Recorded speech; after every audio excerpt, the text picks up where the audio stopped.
Sprite Castle. Sprite Castle. Sprite Castle. Mr. Rob O'Hara. Sprite Castle. Hi, and welcome to another episode of Sprite Castle. On today's show, I'm going to be playing the classic arcade port, Gorf, for the Commodore 64. Gorf was released by Midway in 1981 in arcades, and they worked on this port, which was released actually by Commodore themselves in 1983. Here you can see the Gorfian Hall of Fame. You can see my rating, which is Space Cadet, which is probably not going to get much higher than that. And with that, let's go ahead and get started with Gorf. So, if you've never played Gorf before, Gorf was a fun arcade game, and the reason people liked Gorf, other than the fact that it's Gorf and it's a really good game, is that it's really 5 games in one in the arcade. One thing that's different if you've not played Gorf before is that you can only have one bullet on the screen at a time, but as you see, I can sit here and shoot over and over and over until I get that bullet right where I want. It will erase each one. Oh, that's... so, if you have... you don't have to wait for your bullet to go all the way off the screen. I'm going to assume if you've... Oh, that was terrible. If you've ever played a video game before, you will recognize this level as being similar to Space Invaders. This is the laser attack screen, which is the second screen of Gorf. So you do have basically 5 arcade games in one. Now, I keep saying 5 arcade games. You're going to see here in a minute that on the home ports of this game, you have 4 arcade games. And the reason why is because one of the levels that's coming up was based on the arcade game Galaxian, and they could not...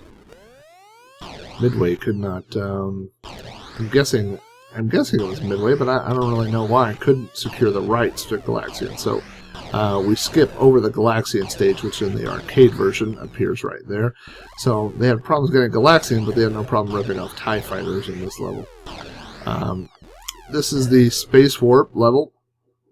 And as you can see, it is similar to, I don't know what you would say. It's kind of like a cross, maybe almost like Tempest, maybe? I'm probably just saying that because it's round and gyrus, so I guess you could say that too.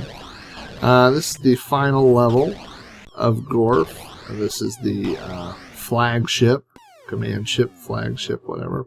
I have read that Gorf was originally supposed to be in Star Trek tie-in, and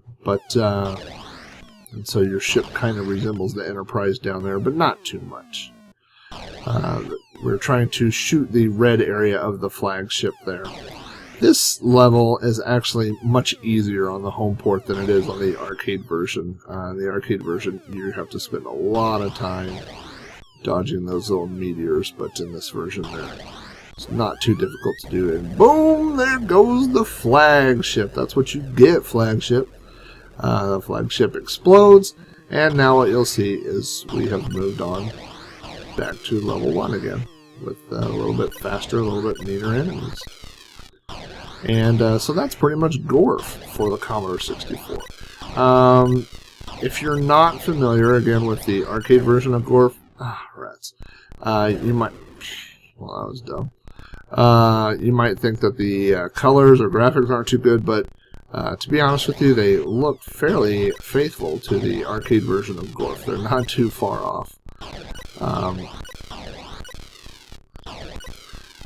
What else could I tell you about Gorf? Gorf was ported to, there's a Atari 2600 version, 5200, ColecoVision. What else? I know it made it to Atari computers and the Commodore 64. I'm not sure what else it was ported to, but none of the ports, as far as I know, have the Galaxian level. So on the home versions of Gorf, you only get 4 games instead of 5, but 4 games is still pretty good.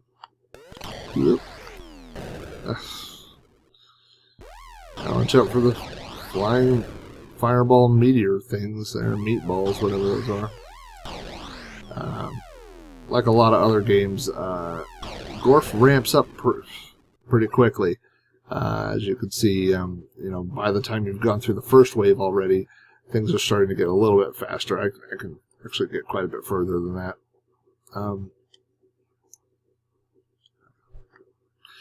I don't understand why in most of these games they require you to use the joystick to put your initials in. I mean, I understand why you have to do that in the arcade version because you don't have a keyboard, but all these computer versions are attached to a keyboard, so it seems a little ridiculous.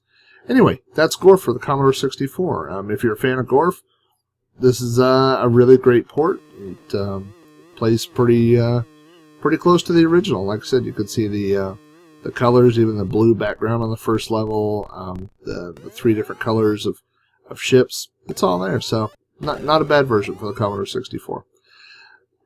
If you like this show, check out SpriteCastle.com. You can see all the episodes there. You can, if you have requests or feedback, you can email them to me at SpriteCastle@gmail.com. And if you like any or would like to see other retro type podcasts, I guess you would listen to a podcast or see this new episodes of Sprite Castle, check out throwbacknetwork.net. Thanks for watching, and I'll see you next time.